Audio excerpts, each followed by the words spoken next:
नमस्ते दर्शक बिनहरूलाई। बिहानै उठेर खाना बनाउनु पर्छ। आज त धेरै कपडा धुनु छ, त्यही हो कि हातले चाहिँ धुनु पर्दैन, मसिनमा सबै हालिदिन्छु। अनि मेरो त झाडु लगाउनु पनि बाप्रै बाहिर भित्रको साह्रो गन्दा भएको, साह्रै अल्छी लाग्छ हो मलाई।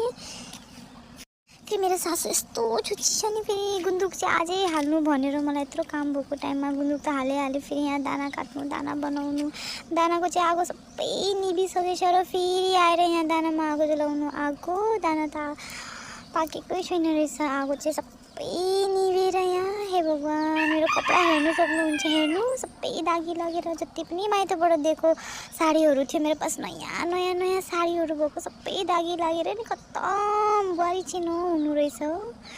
अनि यहाँ बाख्राको कराए फेरि घाँस झारेर लिएर आएर बसेर खिलाउनु पर्छ फेरि, नभए त अरूको बाख्राहरू आएर सबै खाइदिन्छ नि। अनि गाईको घर चाहिँ यहाँ हेर्नु, गाईको गाली चाहिँ सबै गन्दा भएर यहाँ कति दिनबाट झाडु नलगाएको। हाम्रो सासू त केही गर्नु छैन, बसेको बसै खुट्टा उठाएर चेयरमा, कपडाहरू त उठाइदिनु सक्छ, सबै सुकेर घामले जलेर कस्तो भइसकेको छ कपडाहरू चाहिँ। अनि भर्खरै बा नानीको कपडाहरू पनि यत्तिकै घामले बेसी उयो भएर अहिले चाहिँ पुरा थाकेर जस्तो भइसकेको छ, लगेर राख्छु। अनि अहिले चाहिँ मिलाउँदिनँ, अहिले सबै यहीँ राख्छु, बादमा मिलाउँछु म कपडा चाहिँ। अब एकछिन चाहिँ म्याम साहेब भएर खुट्टा चाहिँ यस्तो गरेर बस्नु पऱ्यो।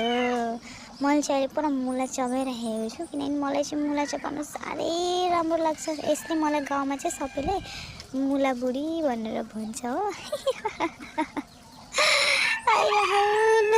बुढाको पनि फोन आएर बाप्रै 5-6 बार फोन गर्नुपर्छ, माऱ्यो अब मलाई।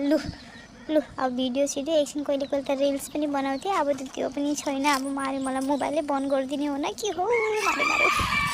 फेरि कहाँ यो मोबाइल चाहिँ बोकेर हिँड्नु पनि अब यति काम हुन्छ, कहाँ राखेर हिँड्नु होइन, फेरि कहाँ हो मलाई त।